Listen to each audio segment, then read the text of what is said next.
Hi, I'm Bill O'Reilly. Thanks for watching us tonight. Coming to America. That is the subject of this evening's Talking Points memo.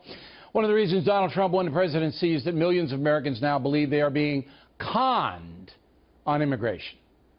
Hillary Clinton and the Democratic Party had absolutely no interest in being responsible on the issue of people traveling to the USA illegally, or even protecting Americans from vicious foreign criminals already here. In fact, the far left wing of the Democratic Party actually wants open borders and blanket amnesty for the undocumented living all across the country. Never mind, that would create a dangerous security nightmare and run up far more government debt.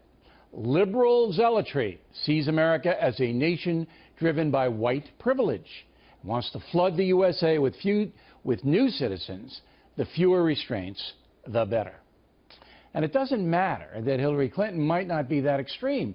She put forth no vision on immigration other than the status quo, which has been a colossal failure. Thus, Trump's tough guy approach to enforcing immigration law propelled his campaign, despite the unending charges of racism that came his way. So now the question becomes, what is a fair policy in this most emotional of arenas? For that, return to Australia, a nation of about 24 million people, but with a land mass almost exactly the same as America's. And we have 325 million people. So there's plenty of room to roam down under. Australia has a stone-cold policy on illegal entry. If you're caught, you are forcibly taken by the Aussie military to remote locations in the South Pacific, where you can either sit for years or to be deported home. Australia accepts less than 15,000 migrants a year on a humanitarian basis. Recently announced it would take 12,000 Syrian refugees on top of that, but even more recently, the Obama administration said it would take more than 2,000 refugees currently languishing in the South Pacific, human beings that Australia refuses to bring to its mainland. Now, my question is, why not? Why won't the Aussies take these poor people? Surely desperate people in South Asia, or Central America for that matter, deserve sympathy. During my time in El Salvador, I visited folks who were actually living in caves. Dogs in America have more comforts. Judeo-Christian philosophy compels its followers to embrace the poor, and it seems that rejecting asylum seekers and migrants goes against that tenet. Thus, the far left demonizes those who call for restrictions on illegal immigration, saying they're bad people. That's what the sanctuary city movement's all about. But you don't hear much condemnation of Australia. And inside that country, both political parties, liberals and conservatives, support the tough immigration laws. There's little moral debate. By the way, if Perth, for example, declared itself a sanctuary city, had big trouble with the Aussie military, which, as I stated, actually enforces immigration law. And a general reports directly to the government in Canberra. Australians generally believe that undocumented migrants destabilize their country and put themselves at grave physical risk by crossing oceans to get down under. Also, Aussie politics have created a generous welfare state that works for a small population. That entitlement culture would be overwhelmed and go broke if mass illegal immigration was accepted, as it has been here in the USA. Simply put, Australians do not want the enormous disruption that immigration chaos causes. So, they're sending more than 2,000 poor souls here. Folks, they should assimilate, and Barack Obama is happy to take them. Are we chumps, or are we the most compassionate nation on earth?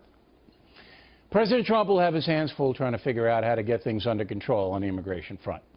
Here is what Talking Points recommends: a moratorium on refugees for 1 year until Trump's new Homeland Security Department can reorganize and set up intense vetting procedures. Right now, under the Obama administration, the feds cannot properly investigate refugees who want to come here. The system is broken. All undocumented people already here must register with the feds at their local post offices within 6 months. It becomes a felony if they fail to do that, and immediate deportation if they're caught unregistered. By the way, we told you very early on in the presidential campaign that mass deportations would not take place if Donald Trump were elected president. Speaker of the House Paul Ryan confirmed that yesterday. We're not working on a deportation force. Here's what we're working on with respect to immigration: securing our border, enforcing our current laws. He talked about criminal aliens. Well, that's just enforcing laws for people who came here illegally, who came and committed violent crimes. We should enforce those laws. Once the federal government knows how many undocumented people are here and their circumstance, a fair system of evaluating migrants can then take place, right? On the borders, all of them, caught trying to enter illegally will be bussed back into Mexico or Canada after being fingerprinted. Second offense, 6 months in jail. Bang. 6 months. Then another bus ride. A congressional mandate on how many foreign nationals should be allowed into America each year should be agreed upon. Let's get a number. And that number should be generous. But legal papers have to be renewed every year. And actual citizenship will have to be earned over a substantial period of time. A new law that suspends all federal transportation money to individual states that tolerate sanctuary cities must be passed by Congress. Must.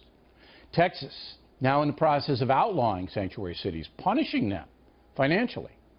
Every state should do that. And if California says no, finance your own infrastructure.